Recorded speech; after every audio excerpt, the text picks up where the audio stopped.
The story begins in the Jianzhong mainland. There exists a power which can cultivate immortals. An immortal formerly said commodity. When he broke through, he discovered an unusual and a new interpretation of immortal civilization, since also the Xinjiang mainland hastily started a generation of major immortal civilization. Jumping City, a small city where mortals live and work in peace. There were shafts of light of different colors piercing through the sky as the tillers broke through. When the mortals blatted in surprise, our promoter effect, the traverser, is sitting on the president, not surprised by what just happened, as he complains how lucky they're to break through. It all started 5 times ago. Ifeng was playing the immortal civilization simulator for straight hours and achieved the traversal achievement. That's unforeseen death. He covered to the world of immortal tillers, and although he was a little shocked at first, he incontinently calmed down. It felt like a dream to him. He was anticipating and getting a system. Suddenly, muscular man with disgusting face crushy Fang in his arms. It was golden cutlet, in other words, word system. He goes on to explain about the system which could help you Fang acquire with martial trades unequaled in the world. The Fang filled exhilaration starts allowing about him to cultivating in this world, rehearsing divine powers, exterminating the coitus as he dreams of having a beautiful stew. In short, the system would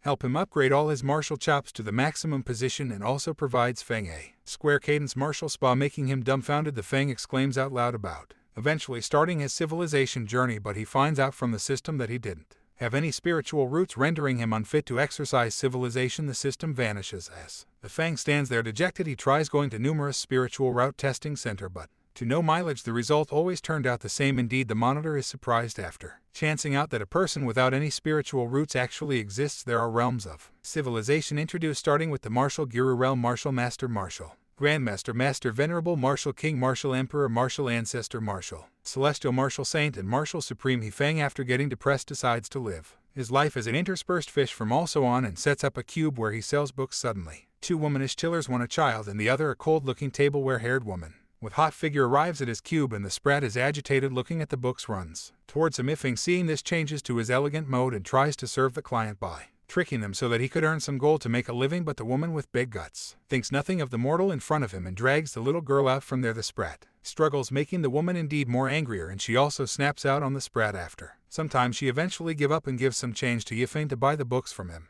and leaves without indeed turning back, as Yifeng gets angry because the quantum paid was lower than the price of those books. After they reach outdoors, Yangping City, the girl shows the book to the woman, and she decides to take a look at the book's content. Just as she opens the book, a large quantum of enlightenment Kai bursts forth from the book, which she felt at that moment was commodity that only tillers could smell. It felt like a lonely being was abandoned by the galaxy, like being girdled by enthusiasm you'd see in a jubilee or carnival. It was pure martial trade. Suddenly, a large air converges around her as a ray of light shoots through the welkin, and just like that, she breaks through. She had been working so hard to break through, but all of her sweats were in vain, and only after reading one runner of the mortal's picture book she broke through to the Grand Martial Master realm. In a moment, the little girl named Liu Lai, upset, runs towards the woman, and she realizes that indeed Liu Lai had broken through several times, comprehending the realm of the Martial Master. Just also, she deducts the possibility of the mortal being a world-class expert and decides to talk about it with her master as soon as possible. A fierce battle is going on between the tillers and a monster. Lu Qingshan, the head of the Castle Peak Gate and a martial spirit realm planter, jumps in front of the wolf such-like monster with his halberd to strike it down. Just as he was about to finish it off, Ning Chuanwu, an ancestor of the Chuanwu clan, attacks from the back to steal the kill, and as he does so, a fierce grandiloquent hazed air surrounds him, leading to a advance to the martial king realm. Lu Kingston, who had his kill stolen indeed after they spent months hunting the demon and suffered heavy injuries by him, gets angry as he questions Ning Xuanwu's martial ethics. He also realizes with solicitude on his face that the spiritual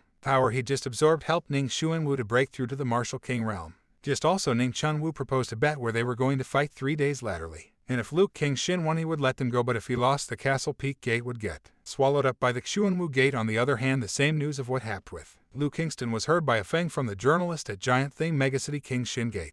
The votaries of the side were training together while they bandy about the future of their side. The master had also gone in retreat, trying for advance so that he could come out victorious in the dogfight, which was going to be 3 days laterally. Just as Luke Kingston was fussing about how he could conceivably beat Ning Xuanwu, his convert Lan Zhu comes by and asks for meeting with her master, where she tells him about the book she bought from a mortal which helped her advance to another realm, to which of course the master replies to her with the same words she had spoken to her junior family, and rebukes her. Lan Zhu also requests him to at least take a look at the content, which he does after allowing about it for some time. The same scene occurs as Luke Kingston achieves the enlightenment condition, and we get a regard at his inner mind, after which he eventually breaks through to the martial king realm. Lu Qingshin also asks Lan Zhu to follow her to pay the felicitations to the martial master who helped them, as Lan Zhu recalls about how she before spoke arrogantly and offended the Lord without indeed allowing. She worries about what would be if that actually infuriated the elderly. Her castle peak gate would conceivably get destroyed by the elderly. While in the megacity, Yifeng was making a meat dish, staying anticipatingly for it to get ready. With the plutocrat he got from dealing the book to the two tillers, a grandiloquent,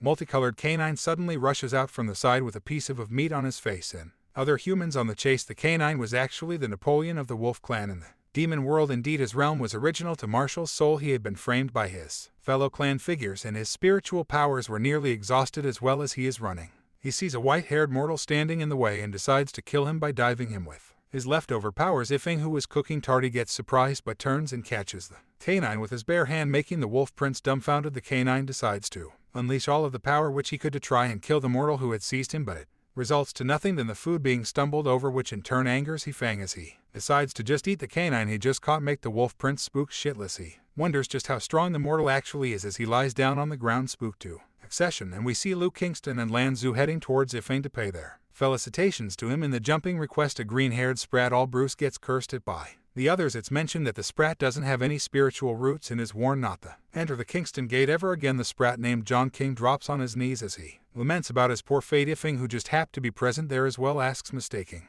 him for a little girl, if he was a pincher and should pay if he wanted to eat the meat. Zhang King, with his last bit of pride which he had left, refuses him but gives in after breathing the aroma of the grilled regale and starts munching at the food veritably snappily. Yifeng asks about the circumstances of the boy and kindly relates to him as well. He offers him to follow him to his martial hall to help him out and goes on ahead, asking him to head there before and Zhang King, who took the crucial aesthetics of the departing figure with a hint of curiosity and gratefulness, and decides to go to the martial hall. Half an hour later, Lu King Thai and Lan Zhu arrive at the martial trades hall and are shocked to see the elegant yard with weird statues and strange oils. Lu Kingston looks at the oils and realizes in shock how extraordinary the oils were. Zhang King, who's busy drawing the hall, finds them and finds out they were from King Shingate. After having a talk with them, he suddenly only starts soliciting them to spare him, and that action gets misused by the two as they suppose it was a test presented before them by the elderly Luke Kingston. Seeing the feather duster in Zhang King's hand, comes to a conclusion that in the first trial they faced, they had to clean the dust and get relief of all eclectic studies they do to clean the whole martial hall. As John King screams from beneath but gets ignored by the two, making him indeed more dumbfounded. At night in the martial trades courtyard, Yifeng, after taking the payment for the book from the masks and to stay for regale the master and convert, have a converse between them about the elderly Luke Kingston addresses about the slicing fashion of Yifeng being unfathomable, and the wolf tied up by the side was in fact a sky-devouring wolf, which made them vacillate and suppose if they should really eat such a satanic beast stewing. A counter-attack from the demon race. Suddenly the demon wolf breaks free from the ropes and begs Yifeng in mortal lingo to not eat him. Yifeng, flashing back about the canine he raised in his former life, decides to take in the wolf as his pet. Seeing this brings gashes to the eyes of Luke Kingston as he prays raises Yifeng's kindness. They suppose if it's this way also, adopting a magic armament from the elderly would not be a problem when Zhu recalls how the cutter Yifeng had just stunned the demon wolf, who was at the pinnacle of martial trades, and begs him to advance them that cutter to save their side from extermination. Luke King Shin stewing that they expose their rapacity in front of the elderly successes Lan Zhu, but gets stupefied again when Yifeng just casually lends them their cutter, saying he could make 2 to 3 knives a day fluently. Lu King Shin is bought to gashes again as he rejoices and thanks the Welkin for the blessing in the Xuan Wu coitus secret room. Ning Xuan Wu was sitting after eventually coming out of the retreat, and before him were his fellow votaries. He asks for everyone to leave besides the runner Yu Wuji from King Shin's side, and learns that what he was bothered about that day had indeed happened in the secret room of the Xuan Wu side. Yu Wuji bear that the ancestor of the Kingston side had stepped into the realm of Martial King not long ago, being Shunwu, who had been in the Martial King realm for over time, signed it off, describing the King Shin ancestor as nothing but a toddler in comparison of him. Yu Wuji King Shin sect had stepped into the realm of Martial King not long ago. Ying Xuanwu, who had been in the Martial King realm for over 30 years, shrugged it off, describing the King Shin ancestor as nothing but a toddler in comparison of him. Yu Wuji describes how the sect master hurried back from the outside and summoned all his disciples to 3 Square. At the King Shin sect square, the disciples along with the sect teachers Yu Yun and Yu Wuji gathered as they head towards the test jewel, which was an extremely tough and indestructible giant rock. Even a heavy blow from a magic weapon would only leave a few scratches on it. Lu Qingshan stands in front of the rock with the knife he got from Yifeng as the onlookers are confused as to what their master was trying to do with a broken knife. Lu Qingshan, feeling nervous, decides to just gently touch the rock with a tap, but just as he does so, an explosion sounds emerging from the tip of the knife, covering the whole rock as the Kai contained within the knife shoots up into the sky, decimating the giant rock along with it with ease. The explosion is so big that even Yifeng, living in the Jiangping city, saw it as the debris was heading towards them. Yifeng mistakes it for a shooting star and just prays for a beautiful harem, lots of money and an easy life. While back at the Qingshan sect, everyone had a joyous mood as they looked at their master exclaiming about their obvious victory against the Xuanwu sect. Lu Qingshan, after experiencing the might of the knife, infers Yifeng to be at least above the martial ancestor realm. Ning Xuanwu, who just heard the detailed description that Yu Wuji provided, stands up from his place and gives him the antidote for the poison of the ice toad which had been attacking his body for 3 days. He walks out and calls out to a beautiful orange-haired lady standing under the moonlight named Ling Yar, and orders her to follow him to the sword graveyard. At the sword grave, a couple of disciples were standing beside a giant graveyard trying to open its door with talismans against the instructions which their master had given them. As soon as the door opens, a large amount of pale green-colored souls rush out of the grave, scaring off the disciples as they run for their lives. The master and the disciple arrive just at that time as Ling Yao exclaims, surprised by the power of the sealed magic weapon. Ning Xuanwu then reveals his ambition and proclaims that everyone will be beneath his feet after he is done with the Qingshan sect. In the Jiangping city, 3 men rush around looking for some medical supplies. It was less than 4 hours till the duel between the Qingshan and Xuanwu sect's masters. The men see that not a single mortal was in sight and deduce they ran away, as if they encountered even a little spiritual power, they would surely not survive and die on spot. As they were worrying about the mortals who they thought had all fled, Yifeng was actually leading the other mortals towards the duel site. They arrive at the highest location in Jiangping city from where the duel could be seen with a glance no matter where it was happening. Using this chance, Yifeng decides to sell binoculars to the onlookers so that he could earn some money while at the same time enjoying himself by watching the duel. While on the field below, Lu Qingshan and Ning Xuanwu both stand in front of each other with proper stances as they get ready for the duel while their respective disciples stand beside them. The battle starts as both kick off from the ground and engage in the air, leaving afterimages and forming arcs with their kai. Ning Xuanwu, being stronger than Lu Qingshan, has an upper hand and uses a chance to knock Lu Qingshan out by punching him in the face. Lu Qingshan, knowing he isn't able to win just by relying on his cultivation, decides to take out the magic weapon he got from Yifeng. But as he is about to do so, Ning Xuanwu beckons to him to hurry and take the magic weapon out, which in turn surprises Lu Qingshan as he questions how he found out about his magic weapon. Ning Xuanwu, thinking he had already won, brings out his own magic weapon, the Soul Eater sword, which can be used only once by consuming decades of life, and can easily erode the spiritual power of any weapon. The weapons below the holy objects are like a handful of weapons in front of it. Lu Qingshan takes out the ordinary kitchen knife with an indescribable look on his face as his disciples lament about how no matter what weapon it was gonna get restrained by the Soul Eater. Ning Xuanwu, Ling Yao, and the other Xuanwu sect's disciples all laugh at Lu Qingshan after seeing that he really bought out an ordinary-looking kitchen knife, hurling him with insults like pig and fool at the same time. Lu Qingshan loses his confidence as he gets cornered to the cliff, as has no idea what he should do now that he had lost his momentum. Yifeng, seeing that the fight was gonna be over sooner than he thought, shouts out to Lu Qingshan to do better so that he could earn more money with the binoculars he rented. Lu Qingshan hears the shout and looks over to find out Yifeng standing there above the mountain, and is surprised and delighted at the same time, thinking he came there to cheer him on. Lu Qingshan self-reflects on his timidness after getting the encouragement from Yifeng, and comes to the conclusion of what he actually needs to do. Ning Xuanwu, who was watching from the sidelines till now, finally decides to attack with his sword as Lu Qingshan gets ready to take a swing with his knife. The swing Lu Qingshan takes generates a crescent arc in the sky as it slashes the souls along with Ning Xuanwu's arm. Ning Xuanwu is enveloped by the sword kai as he screams. Xuanwu sect's disciples watch in horror as the arc travels along while making a deep cut into the earth itself. As Ning Xuanwu gets in trouble after suffering a blow from Lu Qingshan, his sect's disciples all panic as they run around trying to help their master in any way they can. Zhu Yun and the other Qingshan sect disciples take advantage of this situation to attack the Xuanwu sect to kill and send them back to their lair. Lu Qingshan interferes and stops them from chasing after them, afraid that it would make Yifeng displeased. He misunderstands Yifeng as a person who doesn't care about fame and fortune, infers that Yifeng didn't want the destruction of either sides and only wants them to check and keep balance between in order to protect the peace of the people of Jiangping.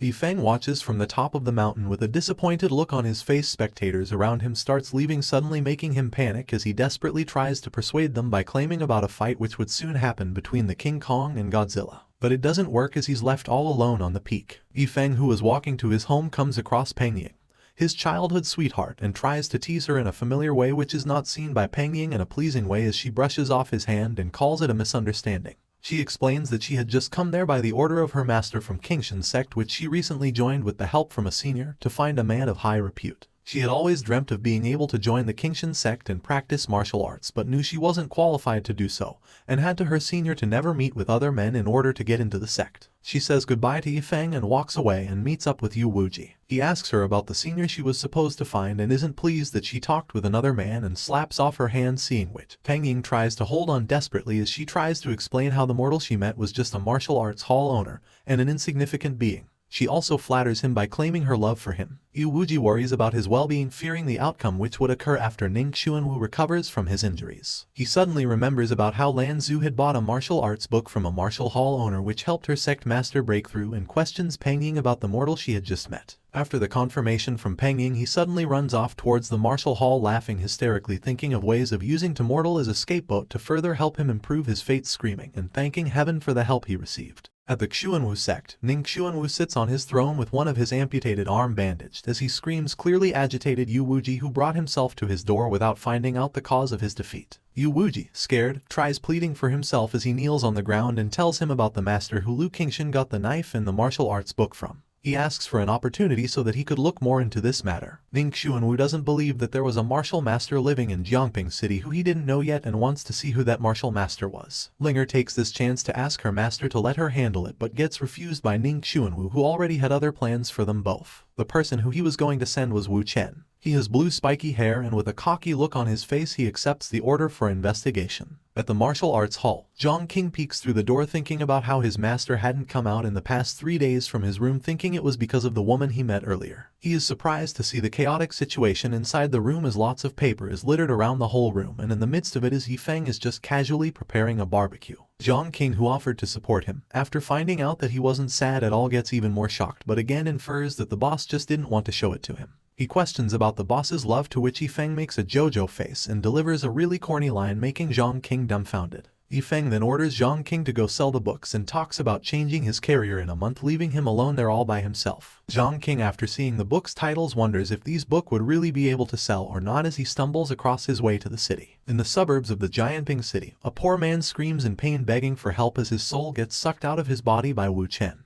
Just after a while, Wu Chen absorbs the soul in hopes that the guy who ran the martial hall would satisfy him. An old man with a pot belly and wearing white clothes arrives in front of Wu Chen and advises him to not go to Jiangping City anymore. He was on his way to Jiangping City to pay a visit to an old acquaintance and warns him to not play around. Wu Chen gets annoyed and tries to rebuke, but before he could even complete the sentence, the old man strikes with a palm casually. Wu Chen, surprised by the power of the old man, which was above martial realm, still succeed in taking out a sacred stone which helps him dodge the strike successfully. Wu Chen flees from the scene and arrives at the martial arts hall of Yifeng after killing every other people from other martial halls in the city. He rushes towards the door without any care, clearly underestimating the martial arts hall owner. Sacred stone, an evil object used by the founding ancestor of the Xuanwu sect when he killed the immortals. Even in the face of attacks from the higher realms, it can turn the odds in your favor. Ling Yao, who is standing beside Ning Xuanwu, asks him why he didn't allow him to go. Ning Xuanwu tells her about the sacred stone Wu Chen holds, which could help him easily avoid any trouble so that she doesn't need to worry about the plan failing.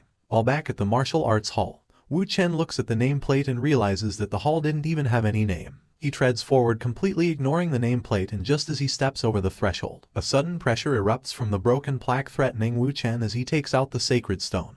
But it doesn't help with anything at all as Wu Chen disintegrates into nothingness in a short time, leaving only the sacred stone, which had lost its luster, on the ground where Wu Chen previously was. Yifeng and Zhang King, who find the stone, think that the stone was beautiful and uses it to mend a broken spot in the hall. After a while, a match of Go is going on between the pot-bellied old man and Yifeng as the old man marvels at the skills of his friend. He had come to the hall many times but still hadn't seen through the cultivation level of Yifeng. There were so many secrets in the Xiangjing continent, but he thought that Yifeng had cultivated a technique that made others unable to see through one's cultivation and still never exaggerated it in the slightest. But if there was such a person alive in the continent, then it would have been to stay an unknown person in the cultivation world. He wonders if Yifeng was really better than him but has a hard time coming to a conclusion. As he was busy in his own thoughts, Yifeng informs him that it was his turn to play in the game, shocking him when he sees that he had already gotten checkmated by Yifeng. His gaze coincidentally lands on the sacred stone on the ground used to block the threshold. He is surprised to see such a precious weapon getting used for a useless task such as that.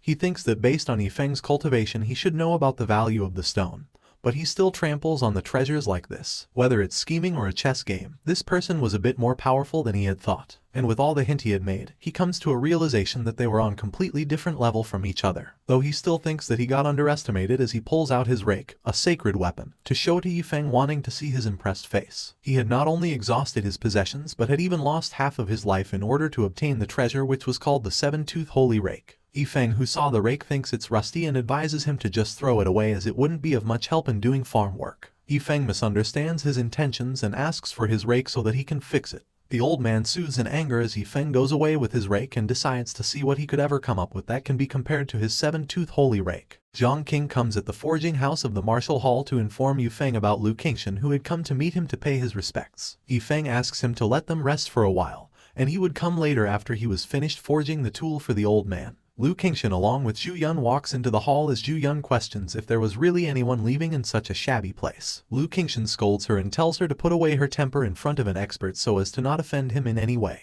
As they walk, Zhu Yun notices as she steps on a sacred stone and is shocked to see such a weapon being used to mend the threshold. Lu Qingshan suddenly exclaims as he tells her to look ahead of them, making her confused about what her master was talking about. They look ahead as a golden dragon made of kai emerges from the forging room, all flustered, trying to calm down. They are even more surprised after seeing the seven-tooth holy rake, which according to a legend, was a magic weapon which was used by the nine-heaven profound goddess to eradicate the demons in Shenjing. They at first don't believe for it to be real, but after seeing the old man who excluded the same martial intent as the rake and was at least about the realm of martial emperor, are left with no choice but to believe it. They realize that the man looked a bit like the madman who had slaughtered the 6th town of Xiangjing but had been missing for 30 years. The old man with a teacup in his hand suddenly calls out to them both in a menacing manner, making them quiver, but suddenly changes to a polite tone and asks if they had come to meet Brother Yi, to which they agree. Zhu Yun advises that they should leave quickly after giving away the knife and some gifts to the senior, but just as she says it, several dragons rushes out of the forging room as Yifeng takes a last swing with his hammer onto the tool as he finishes off his work. The two aren't able to believe that Yifeng really restored a semi-holy weapon to a true holy weapon,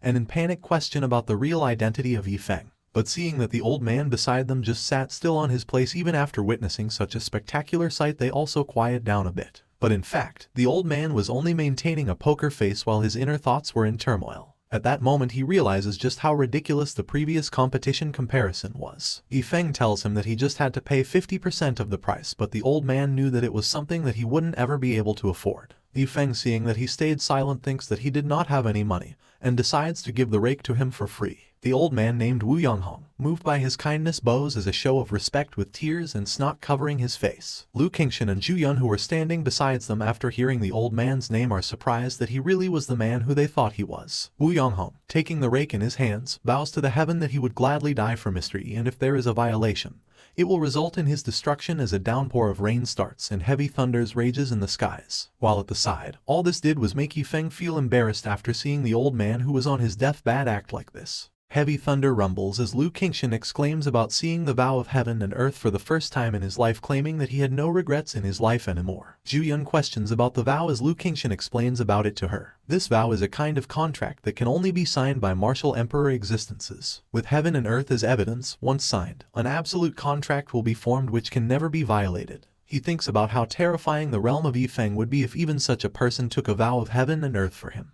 Wu Yonghong, who had just formed the contract, asks about what he needed to do to Yifeng, but instead just gets kicked out by him. The rain stops as Yifeng notices the two people from the Qingshan sect standing in front of him and escorts them inside the hall. He finds out that they were there to give him a gift which he accepts. It turns out to be the Qingshan flame orb, which looked like a transparent orange-colored orb. Yifeng thinks it would be good to use it as a warmer in winter, and Lu Qingshan feels glad that he liked the gift they gave, still feeling conflicted in his heart. Yifeng, just to return the favor, gives them a new novel which he recently wrote for a free. Zhu Yun takes the novel in hand as she realizes that it was similar to the book his master used to achieve a breakthrough, and was filled with pure martial arts enlightenment. They both bow down to Yifeng and leave in a hurry as Zhu Yun drags her master along with her, excited about the breakthrough she would finally achieve. Just then, Zhang King calls out to his master from behind and tells him that he had gotten the carriage ready for his boss. Yifeng is surprised to see the carriage looking expensive and questions Zhang King about how he got so much money in a short time. All he gets as a reply is a vague answer from Zhang King as he blushes and claims he only wanted to prepare the best for his boss who was going out.